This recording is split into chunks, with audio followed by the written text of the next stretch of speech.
Good morning everyone. स्वागत है आप सभी का फिर से एक बार भारत एग्ज़ाम सॉल्यूशन पर। दोस्तों, जैसा कि आपको पता होगा, पिछले क्लास में हम लोग भारतीय राष्ट्रीय आंदोलन और झारखंड से संबंधित टॉपिक को पढ़ रहे थे, जो कि तीसरा भाग था और हम लोग तीसरा भाग को कंप्लीट कर चुके थे।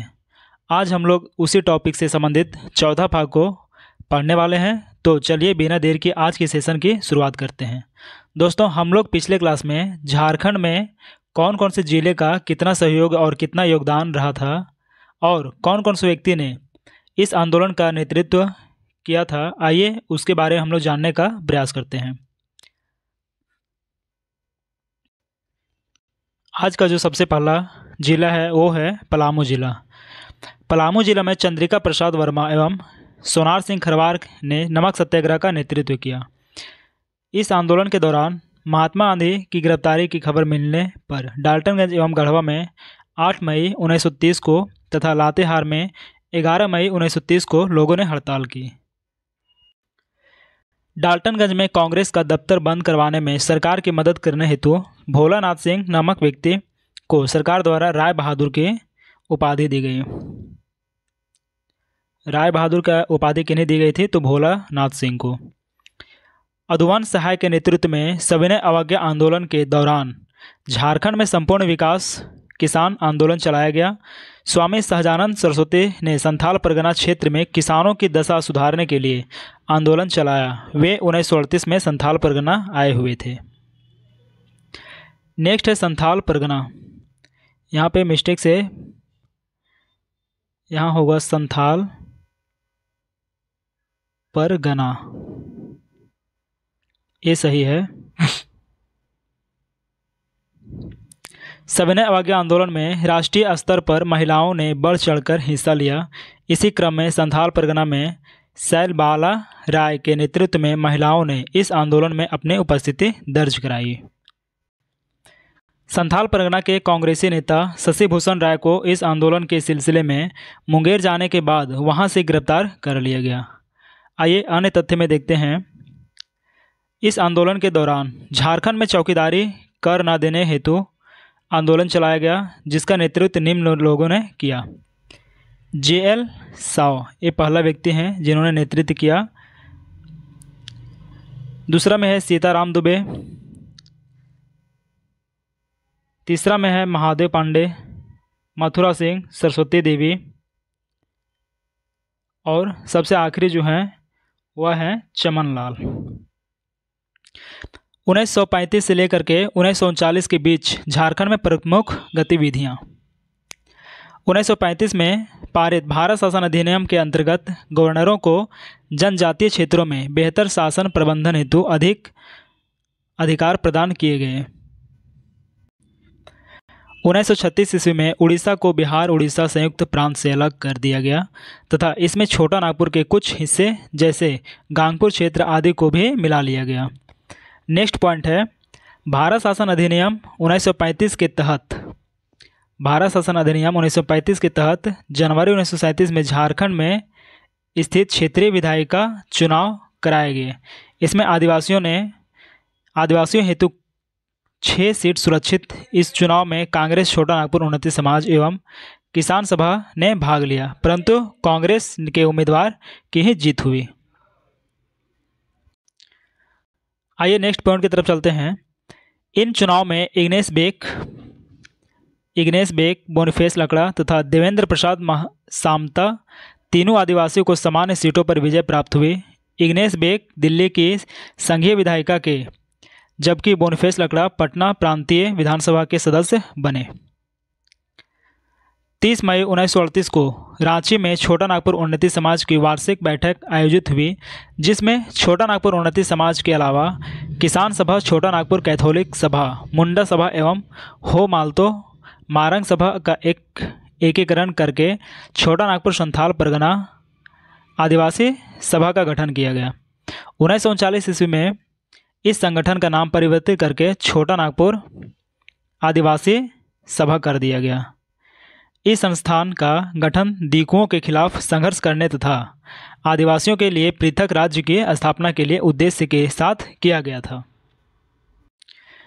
1939 ईस्वी में गांगपुर क्षेत्र, 1936 में इसे छोटा नागपुर से उड़ीसा में शामिल कर लिया गया था। भू बंदोबस्त कानून व मालगुजारी बढ़ाने के खिलाफ निर्मल मुंडा नामक आदिवासी के नेतृत्व में आंदोलन शुरू हो गया। निर्मल मुंडा के नेतृत्व में 25 अप्रैल 1939 को उड़ीसा के सुंदरगढ़ जिले के रायबोगा थाना अंतर्गत आमको सिमको गांव में आदिवासियों की एक विशाल जनसभा आयोजित की गई। गांगपुर के पॉलिटिकल एजेंट के आदर्श पर ईस्ट इंडिया कंपनी के सैनिकों द्वारा इस जनसमूह पर जालियांवाला बाग की तर्ज पर गोलियां चलाई गई, जिसमें लगभग 65 आदिवासियों की मौत हो गई तथा 90 से अधिक लोग जख्मी हो गए। इस घटना को सिमको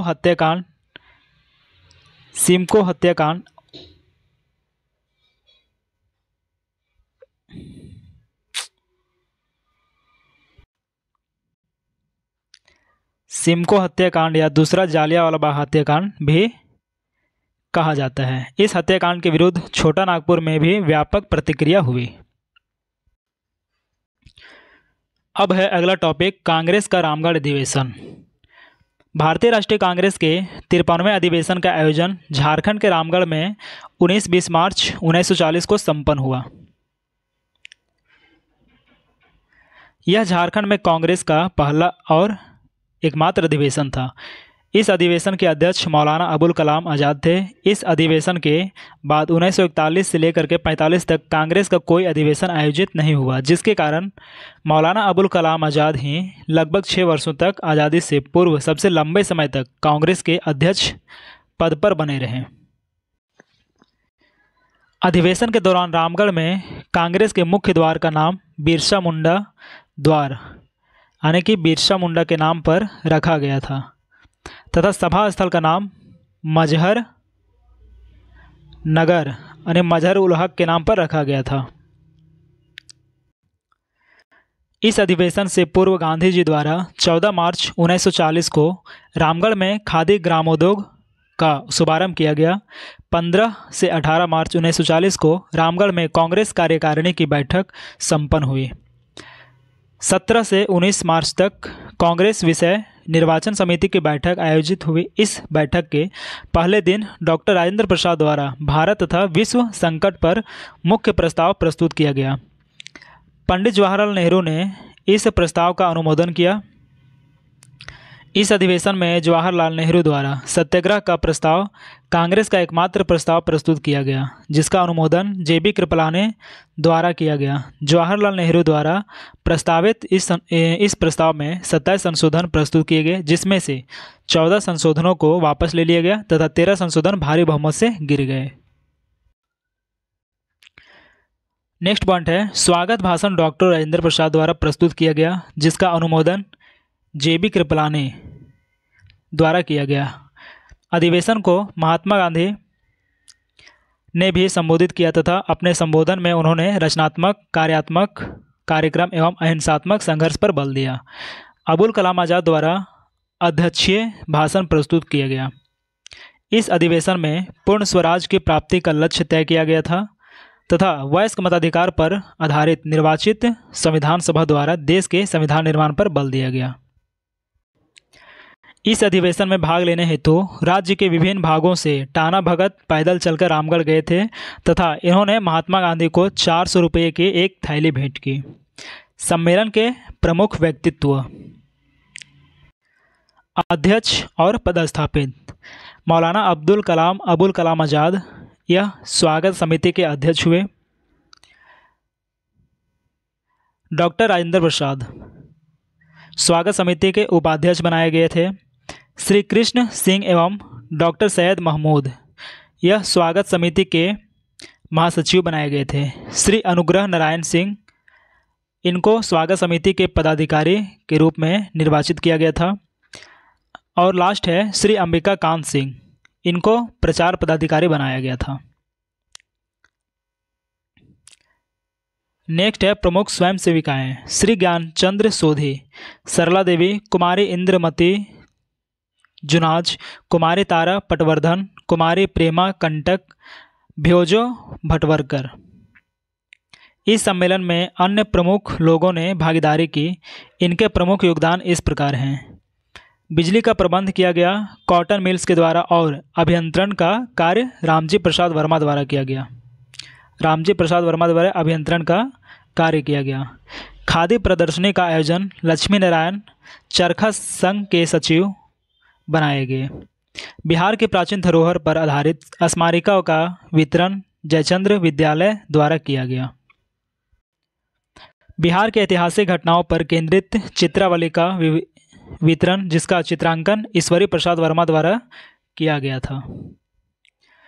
अखिल भारतीय समझौता विरोधी सम्मेलन। रामगढ़ के कांग्रेस अधिवेशन के दौरान ही सुभाष चंद्र बोस के नेतृत्व में अखिल भारतीय समझौता विरोधी सम्मेलन का आयोजन रामगढ़ के निकट विहिटा में किया गया। इस सम्मेलन में स्वामी सहजानंद सरस्वती ने मुख्य प्रस्ताव प्रस्तुत किया जिसका अनुमोदन सरदार शार्दुल सिंह कविश्वर ने किया। अखिल भारतीय समझौता विरोधी सम्मेलन कांग्रेस की नीतियों की कड़ी आलोचना की गई तथा पूर्ण स्वराज की प्राप्ति हेतु जनता के अधिकार को प्रमुखता प्रदान की गई। 4 फॉरवर्ड ब्लॉक का निर्माण इसी अधिवेशन के दौरान सुभाष चंद्र बोस के नेतृत्व में किया गया। प्रसिद्ध नेता एम.एन. राय मानवेंद्र नाथ राय ने इसी अधिवेशन में रेडिकल डेमोक्रेटिक पार्टी की आधारशिला रखी थी। रेडिकल डेमोक्रेटिक पार्टी की आधारशिला मानेंद्र राय के द्वारा रखी गई थी। अगला सत्याग्रह का नाम है व्यक्तिगत सत्याग्रह। भारत की आज़ादी के लिए गांधी जी द्वारा ब्रिटेन पर नैतिक दबाव बनाने हेतु व्यक्तिगत सत्याग्रह प्रारंभ किया गया जिसमें विनोबा भावे प्रथम सत्याग्रही तथा जवाहरलाल नेहरू दूसरे सत्याग्रही नेता हुए।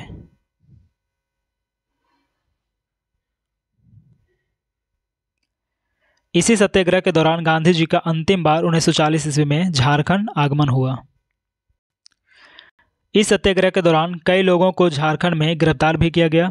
जमशेदपुर में माइकल जॉन के साथ कुछ अन्य लोगों को भी गिरफ्तार कर लिया गया जिसके बाद जयप्रकाश नारायण बसावन सिंह एवं शिवनाथ बनर्जी ने जमशेदपुर के गोलमुरी मैदान में एक जनसभा को संबोधित किया। इस सभा के बाद जयप्रकाश नारायण को भी गिरफ्तार कर लिया गया।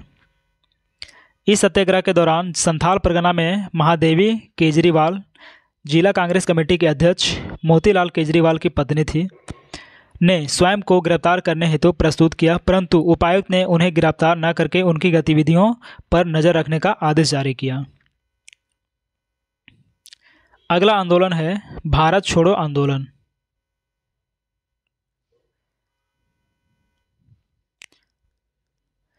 आठ अगस्त 1942 को बम्बई में अखिल भारतीय कांग्रेस कमेटी की बैठक में भारत छोड़ो प्रस्ताव पारित किया गया जिसके बाद गांधी जी के नेतृत्व में एक अहिंसक आंदोलन चलाने का निर्णय भी लिया गया।